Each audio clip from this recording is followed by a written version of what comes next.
తెలంగాణ రాష్ట్ర మంత్రి కేటీఆర్ని ఒక ఫోటో కదిలించింది. ఇంతకీ ఏంటా ఫోటో?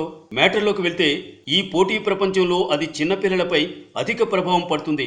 2 నుండి 3 సంవత్సరాల లోపు పిల్లలను స్కూల్కి రెడీ చేస్తున్నారు. ఇటు అమ్మలకు తీరిక ఉండదు. ఎందుకంటే 8 గంటలకల్లా చాలా స్కూల్స్ ప్రారంభమవుతాయి. కొంతమంది పిల్లలు స్కూల్ బస్సులో వెళ్తారు, మరికొంతమంది ఆటోల్లో వెళ్తారు.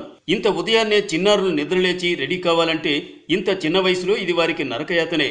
ఇదే విషయాన్ని ప్రశ్నిస్తూ హైదరాబాద్కు చెందిన సురేన్ దంపతులు ఓ ఫోటోను మంత్రి కేటీఆర్కు ట్యాగ్ చేశారు. పిల్లలను ఉదయాన్నే నిద్రలేపడం ఎంతో బాధాకరమని, వాళ్ళ స్కూల్ టైమింగ్స్ ఉదయం 10 గంటల నుంచి సాయంత్రం 5 గంటల 30 నిమిషాల వరకు చేయాలని కేటీఆర్కు విన్నవించారు. ఆ ఫోటో చూసిన కేటీఆర్ కదిలిపోయారు. గుండెల్ని తాకే ఫోటో ఇది అంటూ ఆయన రిప్లై ఇచ్చారు. పిల్లలకు బాల్యం చాలా అవసరమని, వారిని ప్రెషర్ కుక్కర్ వాతావరణంలో పెంచకూడదని అన్నారు. పిల్లల స్కూల్ టైమింగ్ మార్చాలన్న దానిపై సానుకూలంగా స్పందించారు. మరోవైపు సురేన్ దంపతులు ట్వీట్పై అనేక మంది నెటిజన్లు స్పందిస్తూ వారికి మద్దతు పలుకుతున్నారు.